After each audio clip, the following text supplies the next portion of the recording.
This radio program is PG-13. Parents strongly caution some material may be inappropriate for children under the age of 13. The following program is sponsored by Michael W. Smith. The views expressed on the following program are those of the host and not necessarily those of staff, management, or ownership. Phoenix. Brother Mike, back on the radio. Welcome to HardcoreChristianity.com. Thanks for tuning into the program today. Good to be with you for the last 23 years. Today's Bible study, Marty The Molester. Oh boy, here we go again. Hey, can you call somebody and tell them the radio program's on? I'll do my interesting announcements. This is Brother Mike. I'm the professional counselor at the Arizona Deliverance Center. We're downtown on 15th Avenue, just south of Osborne Road. It's a red brick building. Website, HardcoreChristianity.com. All of our ministry services are there. For example, we have 4 Zoom healing and deliverance services every week. Monday, Wednesday, Saturday, and Sunday. We have 2 live services every week. Thursday and Friday nights at 7 o'clock. We have a children's deliverance service the first Saturday of every month at 10 o'clock. We have other services that you'll be very interested in. My Sunday morning podcast is at 9 o'clock for my shut-ins, where I teach the deep things of God. We have a deliverance training class every month, the 4th Saturday of the month at noon. May God richly bless you. Marty The Molester. 2 Peter chapter 2. Here's what the great apostle said. He warned that there would be people sneaking their way into the church in the last days. And here's what he said about them. Quote, they have eyes full of adultery. They cannot cease from sin. The Greek word for that phrase there, cannot cease from sin, it's a Greek verb, aposis. That Greek word means they are addicted to sinning. They can't stop. It's an addiction, a sexual addiction. I've been a counselor for 43 years now. I've dealt with literally hundreds of people who have had sexual addictions. It's one of the most difficult mental illnesses to overcome. And these are some of the hardest demons to get out of a person, almost as hard as narcissism spirits.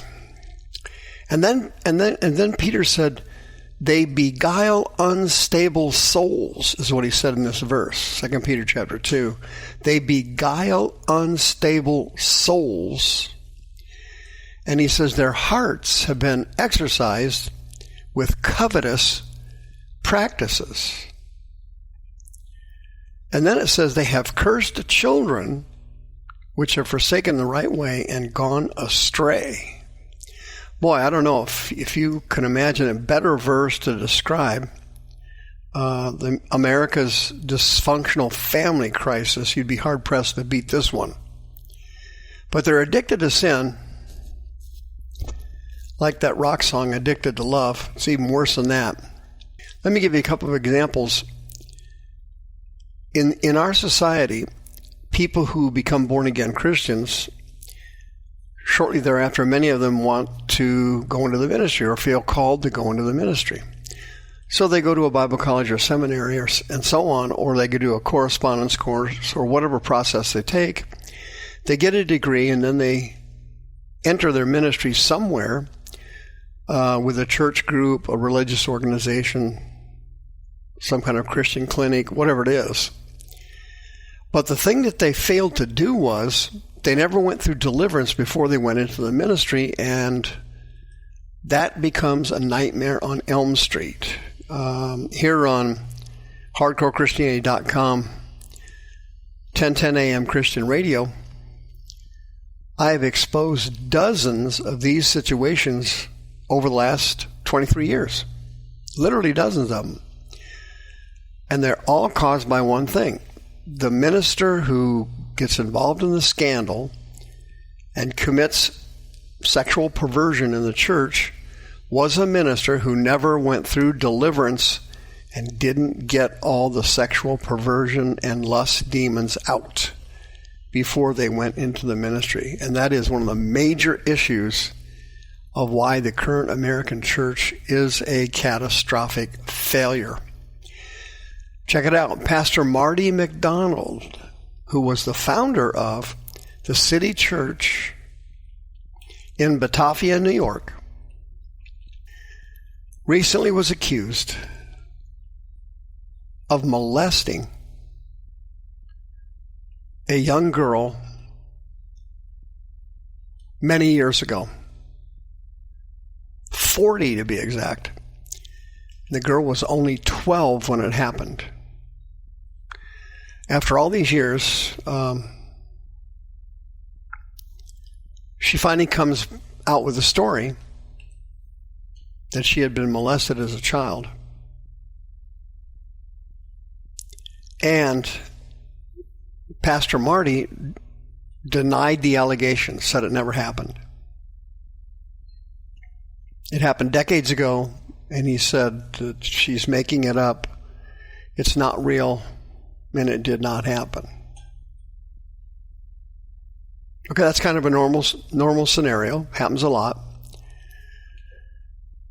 So this girl gets an attorney, and in addition, the state got involved, and they're looking to press charges against him. And the City Church has issued several statements, and they've basically been true. A, they had nothing to do with this. B, he was not involved in their church 40 years ago. Their church didn't even exist 40 years ago. They have nothing to do with this. They want nothing to do with it. And it has no reflection on their church. Okay, so the probability of those statements appears to be accurate. But here's the problem. At the time it happened, what happened was this young girl, her last name was Hobson. She had shared her story with another reporter 20 years ago, but they had failed to go on the record with it, so it was never published. But Hobson testified that when she was 12 years old, she was living in Olathe, Kansas. Okay, that's not too far from where I was born, in Emporia. And she was living in Olathe, Kansas, and they moved to Batavia when she was 12 years old. That was back in 1983. And her dad, believe it or not, became a pastor at that time at New Hope Ministries when she was young. That's where McDonald met the family. He was working there as an assistant pastor at the church. And he quickly became friends with this new family from Olathe, Kansas. Then, later on, Hobson started babysitting McDonald's children. He was married with 2 kids at the time. And she testified that he would do lewd and inappropriate things around her when she was babysitting his kids. And she said that McDonald was, at that time, believe it or not, a farmer. And once he came in from the farm, he would do strange things in front of her. Grab himself, take off his clothes, all kinds of odd, weird stuff. Sometimes he'd come out of the shower with nothing on, that kind of grooming type behavior, she's claiming. And she said that he was very kind to her and loving, and that she had low self-esteem at the time, and she welcomed it and felt good about it, that he paid attention to her and he was nice to her. But she said over a period of time, 2 years, by the time she was 14, their relationship had developed romantic ties, and that he had started fondling her. And this had gone on for a long, long time, several years. And Sometimes she said that they would stay home together and he would get involved with her sexually when she should have been in school. And this is her testimony. When she turned 18 in 1989, the relationship ended. And she got married in 1992. Well, later on, they confronted McDonald. Her parents confronted him. This was in 2000, and Pastor McDonald confessed to it and admitted it. And it turned into a giant mess. Another pastor of a place called Cornerstone Church in Batavia was also present in one of the meetings. His name was Paul Doyle. He testified that McDonald was guilty. Here we have a situation. It's he said, she said, but there's 3 or 4 witnesses that are going to go against McDonald. And it's going to go to court and so on. He could end up in prison for molesting a 12-year-old, 14-year-old girl and so on. But the real problem here is what I've been teaching for over 20 years on this radio program. Every minister needs to go through deliverance because most people pick up demons while they're living in sin when they're not saved. And these demons get in the body, and after the person becomes a born-again Christian, these demons intentionally go dormant. They hide in the body, and then later on, they manifest at opportune times to destroy the person's ministry and ruin their reputation.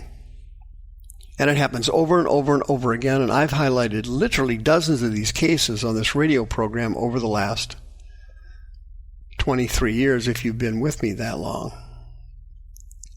And this nightmare is not going to stop, and in fact, it's going to get worse because these people, as Peter said, 2 Peter chapter 2, they are addicted to sin. If you fall into this category, you're eligible for free counseling and deliverance services in confidence, 602-636-5800. I can help you and I can save your ministry if you will come for deliverance now. Send me an email, mike@hardcorechristianity.com. If you sense you have uncontrollable, negative, sensual, sexual urges that you cannot get rid of, you've been trying to control them and beat them down for years, you can come and be healed now. See you next time.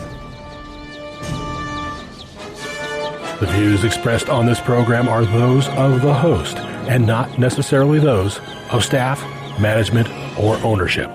This program was sponsored by Michael W. Smith.